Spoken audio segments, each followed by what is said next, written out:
What's up? What's up? What's up? Fresh Cut with K Rich.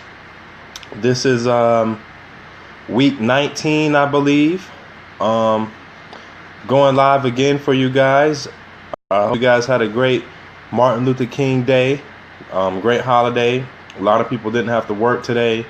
But it was a pretty relaxing day overall. Back to work tomorrow. But yeah, week 19. Appreciate you guys for following me once again. Another week of my show. So today's show, football is winding down. College football is over. I'm going to talk a little bit about the championship game. What a classic. Another instant classic, the way it should be. I'm going to talk a little NCAA basketball. Another great week of basketball. The NFC, AFC divisional round and the playoffs of the NFL. So NFL's coming down to an end as well. We had some pretty good games. And preview a little NBA matchups that's coming up. So we're going to get right to it, guys. Thank you guys for tuning in and following me once again. I want to start with last Monday night's game. Now, last time I went live, I previewed the game, but what a classic we had. Clemson came out on top. They are your national champions. Clemson defeated Alabama 35-31. What a game that was. Just to go over some interesting stats from that game, so to speak. Clemson won its first national title since 1981. They snapped Alabama's 26-game winning streak. This is the first time that Nick Saban lost in a title game. First time that Nick Saban lost in a title game. And they denied Alabama its fifth straight title in 8 seasons. And they defeated the number 1 team for the first time ever. So those are some things to think about there. Nick Saban had never lost a national championship until now. So this game was unbelievable. Alabama got off to a fast start. They went up 14-zip, 2 touchdown runs by Bo Scarborough. Many people thought the game was over, but they had a lot of time left to play. Clemson got on the board. This got down to the fourth quarter, a frantic fourth quarter matchup. Basically, Clemson drove the ball at the end and scored a 2-yard touchdown with 1 second left. So this game went down to the last seconds, man. And Clemson won the national championship once again, 35-31. Like I said, that was their first championship since 1981. So Dabo Swinney, those guys got it done. ACC's representing once again. What a great win for those guys for the Clemson Tigers. Now, Deshaun Watson was arguably the best player in college football. He didn't win the Heisman, but he had a lot to prove from that game. Obviously, with that drive he had and his stats, you got to put that guy as one of the best, man. He's one of the best. So that was one of the best championships that I personally watched. What a way for the college football season to end. Going over some trends from that game. Like I said, it was 14-zip, but Clemson came right back. Now, Deshaun Watson threw for 420 yards and 3 touchdowns. So he put up stats once again. But after 3 quarters of play, the Tigers ended up looking a lot like the first meeting when the teams combined for 40 points in the fourth quarter. Now, in a minute into the fourth quarter, Deshaun Watson found Mike Williams for a 4-yard touchdown, made it 24-21 Alabama. Tigers took their first lead, 28-24, with 4 minutes and 38 seconds left when Wayne Gallman scored from 1 yard out. Then Alabama got the ball back. They ran some trick plays. Ardarius Stewart took a backwards pass from Jalen Hurts, found O.J. Howard for 24 yards. Then on the next play, Jalen Hurts for Alabama ran it in for 30 yards. Now, there was 2 minutes and 7 seconds left on the clock at that point. But that was more than enough time for Clemson and Deshaun Watson. Deshaun Watson came right, made an incredible drive. He hooked up with Williams and Jordan Leggett, who made great catches for big gains. Got it to 1st and goal with 14 seconds left. Then the next play, there was a pass interference called on Alabama, which had them move the ball. That pass interference was crucial because that gave Clemson a 1st and goal at the 2 with 6 seconds left. Some people thought there was an illegal pick. I don't know. They didn't call it. But Hunter Renfrow caught that 2-yard touchdown pass and Clemson won the national title. So college football is over, guys. Next year, Florida State does open the season with Alabama. It's going to be a good one. But that was an incredible national championship game, an epic rematch. Make sure you guys watch that one again. I'm sure it'll be an instant classic. They're going to have to replay that game. So Alabama is your national champions. Then moving on to that next day, Tuesday, Florida State basketball. We're going college basketball now. Florida State was number 9 at the time. They beat number 7 Duke 88-72. Got their 12th straight win. And that game was played in Tallahassee, Florida. So we beat Duke single-handedly. Pretty impressive for those guys, man. Xavier Rathan Mays had 18 of his 20, scored 18 of 21. 18 of 21 points in the second half. Seminoles pulled away from the Blue Devils 88-72. Now, this was on Tuesday night. The Seminoles had improved to 16-1, 4-0 in the ACC. So, Florida State outscored Duke, man. Biggest difference was the paint. The Blue Devils did not have their senior forward, Emil Jefferson. He was hurt with a foot injury. Terrence Mann chipped in 13 points for the Noles, but we got a pretty big win over Duke Blue Devils, and that was on Tuesday night. So, pretty good there. Also, we had number 1 Baylor get blown out by number 10 West Virginia, 89-68. So, like I said, anything can happen in college basketball. Teams go back and forth. The regular season, I mean, Baylor, they were 15-1. West Virginia's 14-2. So nothing matters until you get to the tournament. But West Virginia got the win, 89-68. So the fans rushed the court once again. So I'm pretty sure Baylor will be back in the tournament, no doubt in my mind. We also had number 2 Kansas playing Oklahoma. Kansas won 81-70. Mason scored 28 for Kansas in the win over Oklahoma. You can expect Kansas to be in the tournament as well. The tournament, it's gonna be fun, man. Frank Mason, he's a bad boy. Their point guard. Watch out for Kansas. Kansas can go deep in the field, man. They can go deep in the tournament. The big picture is Oklahoma is only 6-9. I'm not sure if they're gonna make the tournament. They're more of a football school. Kansas made 9 of 16 3-pointers in the second half. They were 12 of 27 from the 3-point range overall. Let's see. We also had number 3 Villanova playing number 15 Xavier. Villanova won 79-54. This was also on Tuesday night. So Villanova is another team that's strong, man. Those guys won the national championship last year, so they're looking to repeat back to back. We'll see. Come March, like I said, anything can happen because one loss in the national tournament and you're out. It ain't it ain't like the NBA where it's the best 4 out of 7. One loss, you're done. That's what makes the tournament so much fun. So I cannot wait. But Chris Jenkins for Villanova made 4 3-pointers, scored 20 points. That was another game on Tuesday. I didn't really watch that game, but Villanova looks pretty good as well. Moving right along here. Kentucky, the Wildcats also played. They beat Vanderbilt 87-81. They're still perfect in the SEC. John Calipari and the Kentucky Wildcats, man, they got a young team, but those boys are bad, man. They remain unbeaten in the SEC. Malik Monk scored 6 points in the final 32 seconds. Kentucky had improved to 14-2, 4-0 in the SEC. Once again, Kentucky Wildcats, they keep on winning, man. They win close games, too. Those guys are pretty good. So you can expect Kentucky to also be making a deep run in the NCAA tournament as well. A lot more people are starting to watch my show, man. I appreciate it. Like I said, like and share it. Fresh Cut. I'm coming live on you guys every Monday. Now I'm moving along to Thursday the 12th. UCLA blew out Colorado. UCLA was ranked number 4, 104-89. Alfred had 37 for UCLA. Number 5 Gonzaga beat Loyola Marymount 93-55.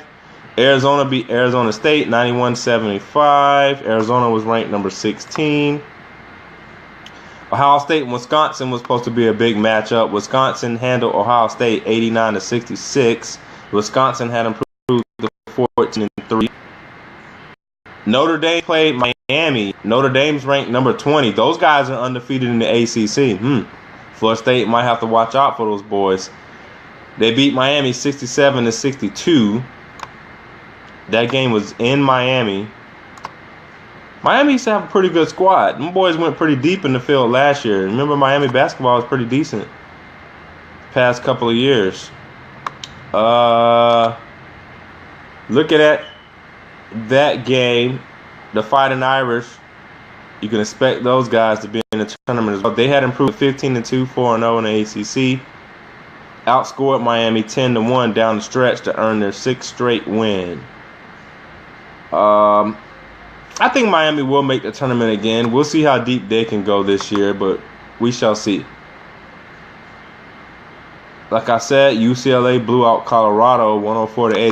Moving on to Saturday. Now, a big game from Saturday at Florida State Seminoles. We were 16-1, undefeated in the ACC. But on Saturday, Florida State had to go on the road to face a tough North Carolina team.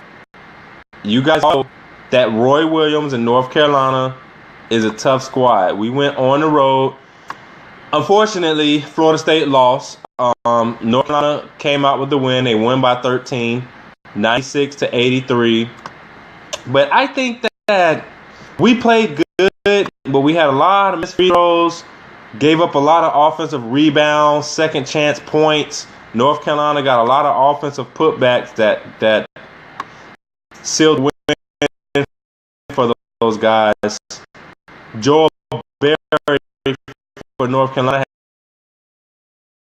had 26 points. They snapped Florida State school record win streak of Justin Isaiah Hicks who went for 3.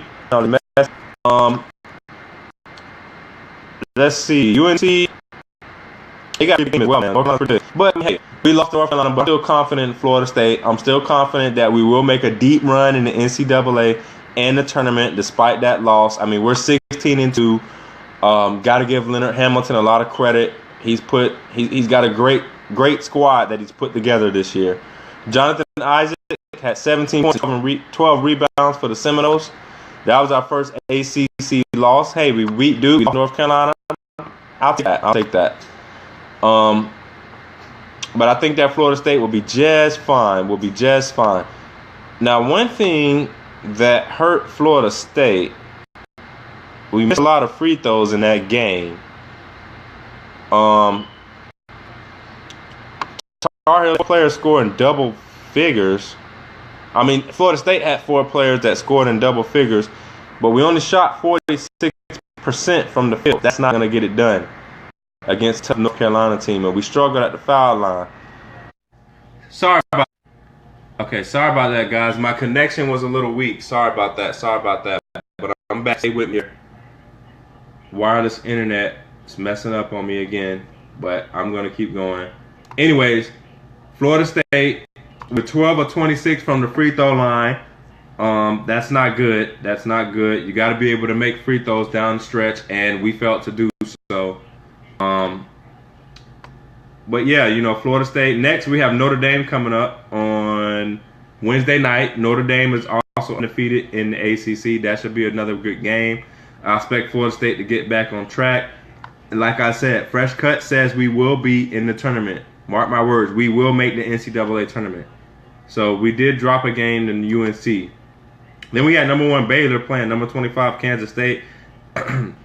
Baylor won again, 77-68. Baylor's 16-1 on the year. Watch out for Baylor, man. Them boys got a pretty deep team. Wainwright and Freeman each had 15 points. That was the couple of days after they had lost to West Virginia. They did get the win against Kansas State. So, like I said, watch out for Baylor. Moving right along here. Number 2 Kansas played Oklahoma State on Saturday. Kansas got the win, 87-80. Number 2 Kansas improved to 16-1, 5-0 in the Big 12 conference. Kansas looking strong once again. Frank Mason had 22 points and 4 assists. So the Jayhawks improving once again. Like I said, you can expect. Now what's going to be interesting, you got some pretty good Big 12 teams that's going to be in the tournament. You got Kansas going to make it. Baylor's going to be in the tournament. So it's going to be a great tournament this year, I feel. Some other games from Saturday.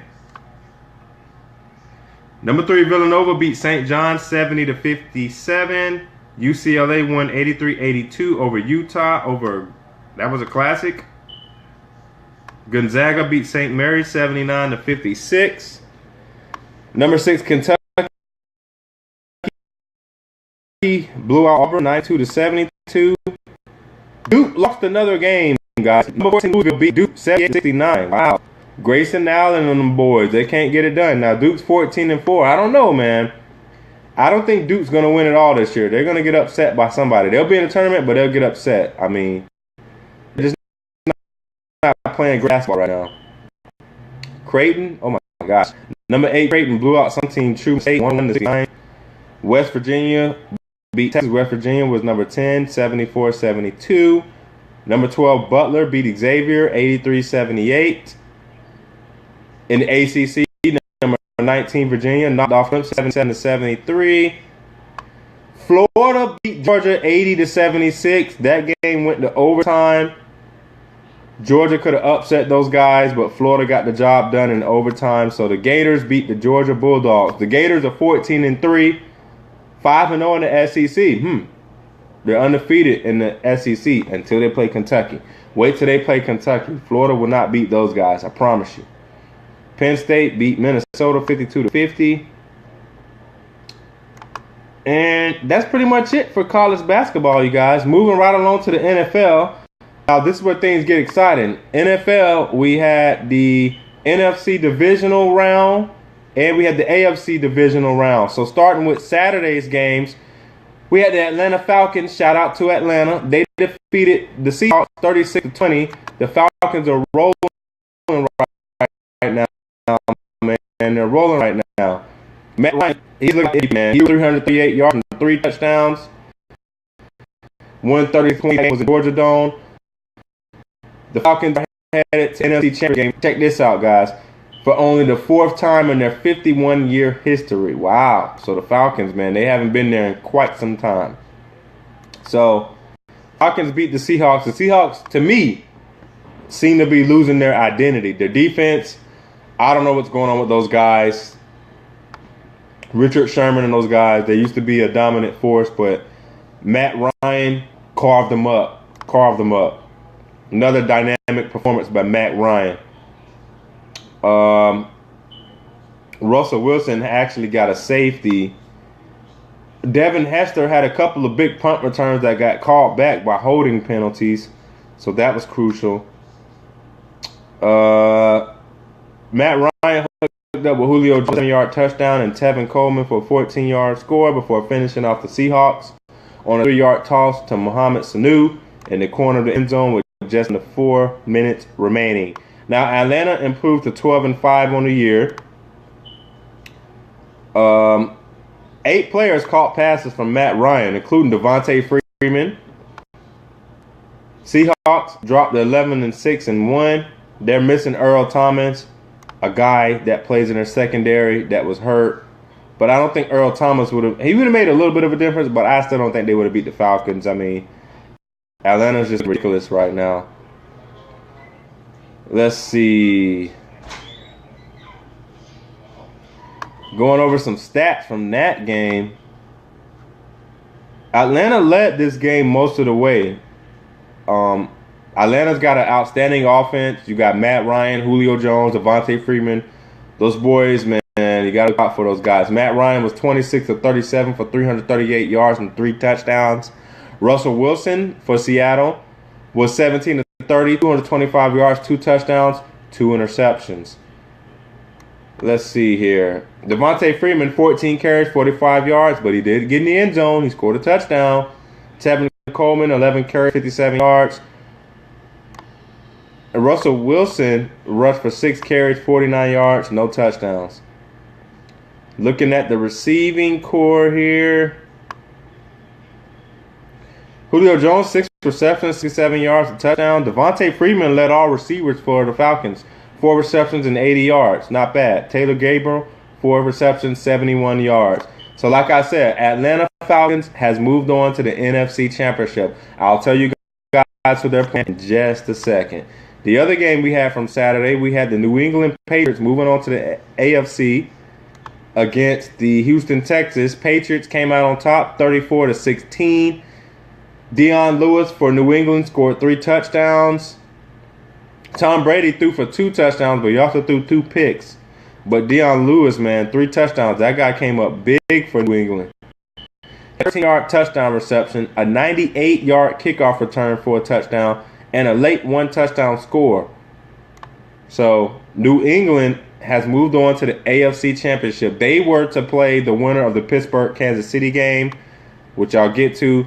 Dion Lewis became just the 5th Patriots player to score 3 touchdowns in a playoff game. He's also the first player in the Super Bowl era to score on a rush, a catch, and a kick return in the postseason game. So the Patriots improved to 15-2. Texans had a pretty good defense, but they couldn't slow down Tom Brady, man. Come on, man. Tom Brady, he's always in there. He's a heck of a guy, heck of a player. Comes up clutch when they need him to. He finished 18-38 for 287 yards and 2 touchdowns. Brock Osweiler for the Houston Texans was just 23-40 for 198 yards, but he did have 2 turnovers. You can't beat the Patriots with turnovers. So, New England Patriots have advanced to the AFC Championship game. Now, the best game of the weekend, I believe, came from Sunday. We had Green Bay at Dallas. This was a heck of a game. Green Bay came out 31. What a game. Aaron Rodgers, clutch. I believe he's arguably one of the best quarterbacks in the league. This guy, he can throw on the run. When you give him time to throw, that's when he's most dangerous. They didn't even have Jordy Nelson in this game, but a couple of other guys came up big for the Green Bay Packers. This time, Aaron Rodgers did not need a Hail Mary to win the game. He threw a crucial 36-yard pass to Jared Cook with 12 seconds left, and then Mason Crosby kicked a 51-yard field goal with 3 seconds left in the game to upset the Dallas Cowboys. That was a great game. Now, the Cowboys did have to come back. Now, I was watching this game. It was 21-3 up until the second quarter. This was the largest comeback the Cowboys had to deal with. 21-10 going into halftime. Then the second half, it was pretty good. Green Bay came out quickly, went up 28-13. Dallas came right back. Dak Prescott and Ezekiel Elliott, 2 guys that I think is going to make a great run, great players for those guys. Now, a lot of people said that this loss was embarrassing for the Cowboys. They said that their season was ruined. I don't think so. They had a pretty good year. They got some young players. Dak Prescott, Ezekiel Elliott will be back. Expect guys to make another deep run next year. But this one came down ultimately to the field goal kicker. Crosby hit 2 field goals of at least 50 yards in that game. Dan Bailey from Dallas also hit a long 50-yard field goal to make it close. And one thing about it is towards the end of the game, Green Bay got the ball with 35 seconds left. That's too much time for Aaron Rodgers, man. That guy is bad. Went right down, got them boys in field goal position, and won. So, we have it. Green Bay is going to face Atlanta for the NFC title game. That's going to be a shootout. Expect Aaron Rodgers to put up numbers. Expect Matt Ryan to put up numbers. That should be an unbelievable game. I don't know, man. I mean, I like to see Atlanta do well, but I kind of like Aaron Rodgers, man. I mean, for what he's done, this guy, I hope it's a good game. The NFC Championship game should be another classic. Now, going over some stats, going over some trends from this game. Dak Prescott got Dallas going late with he had a 40-yard touchdown pass in the first half to Dez Bryant, the first playoff touchdown for the star receiver. Then he set the stage for the tying score on a 6-yarder Jason Witten to get it within the 28-20. That was late in the second half.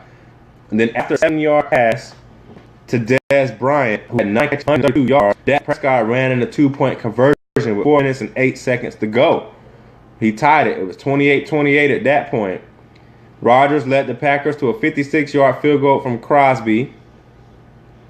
Then the Cowboys answered with a 52-yarder from Dan Bailey with 35 seconds to go. Now, at this point, it was 31-31, like I said, with a few seconds left. But Aaron Rodgers had too much time on the clock. Went right down there, got them boys in field goal position. Crosby made a 51-yarder. It can see the field goal kickers actually do something, because most of the time they get it blocked or they miss. But these guys were clutch, man. Cowboys did come back from 18-point deficit. Like I said, I don't see this season as a failure for Dallas. I mean, they had an awesome, great season. Dak Prescott finished the game 24-38, 302 yards, 3 touchdowns, 1 pick. Incredible stats. Look at Aaron Rodgers, 28-43, 356 yards, 2 touchdowns, and 1 pick. Green Bay rushing. Now, this Ty Montgomery kid for Green Bay was clutch. 11 carries, 47 yards, and 2 touchdowns. Ezekiel for the Cowboys, 22 carries, 125 yards, no touchdowns. Look at the receiving core here. This Jared Cook guy's come up big for Green Bay without having Jordy Nelson. 6 receptions, 104 yards, 1 touchdown. He put them in position to get that field goal, that catch on the sideline. What a great game. Dez Bryant, this guy, 9 receptions, 132 yards, and 2 touchdowns.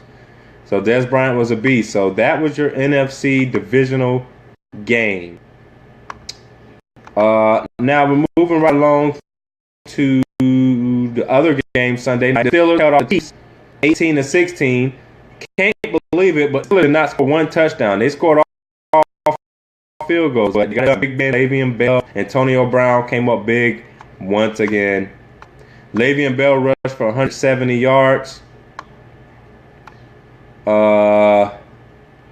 Let's see here. Steelers improved to 13-5. Now, this game got interesting in the fourth quarter. Spencer Ware for the Chiefs scored a 1-yard touchdown, made it 18-16. Then the Chiefs went for a 2-point conversion, but their offensive linemen, they called a crucial holding penalty. The next time they tried, they had to score from 12 yards out to tie the game, and they failed. So that was a crucial hold right there. But yeah, Pittsburgh, man, Big Ben, those guys are back in it.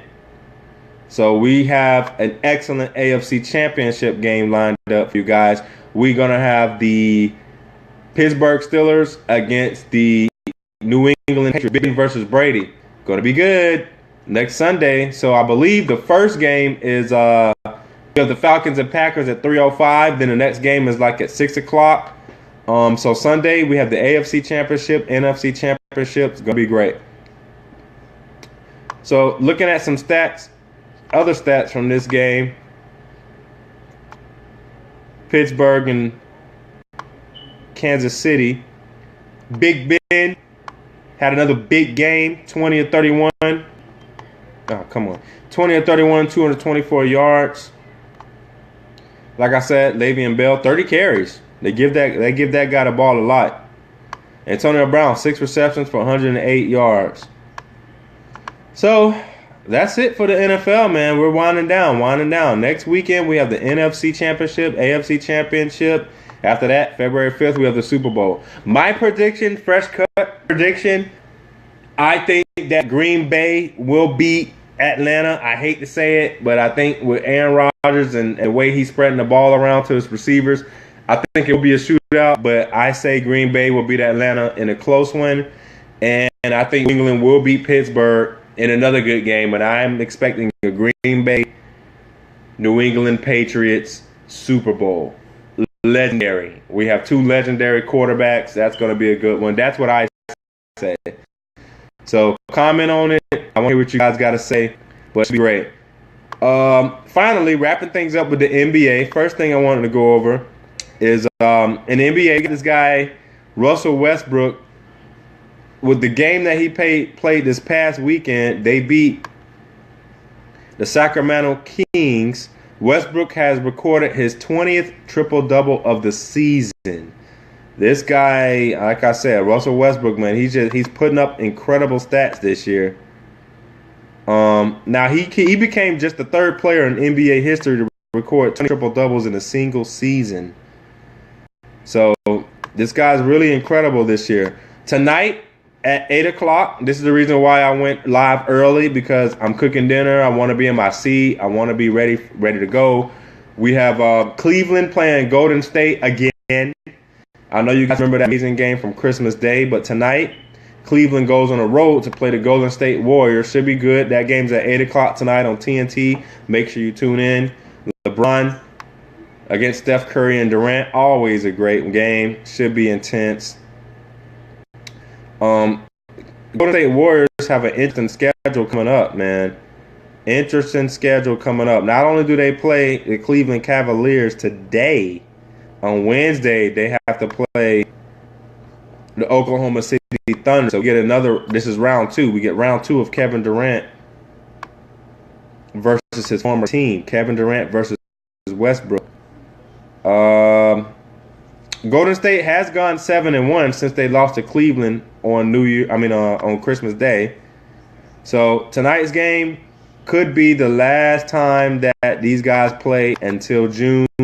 Like I said, NBA, I'm going to talk a lot more about that and NCAA basketball next week in my show. So you guys can catch me next Monday, the 23rd. It'll primarily be a basketball show. Then the week after that, I'll preview the Super Bowl matchup, because we'll know. Actually, yeah, next week I'll also go over the NFC and AFC championship game. So I'll analyze that, and then we'll also know who's going to be in the Super Bowl on February 5th. So catch me live next week. Fresh Cut with Rich. Once again, next week I will go live at 7 o'clock. Make sure you guys watch the Cavs and Warriors. Like my video, share my video, week 19. I'm going live from Palm Beach County every Monday. I'm out. Peace.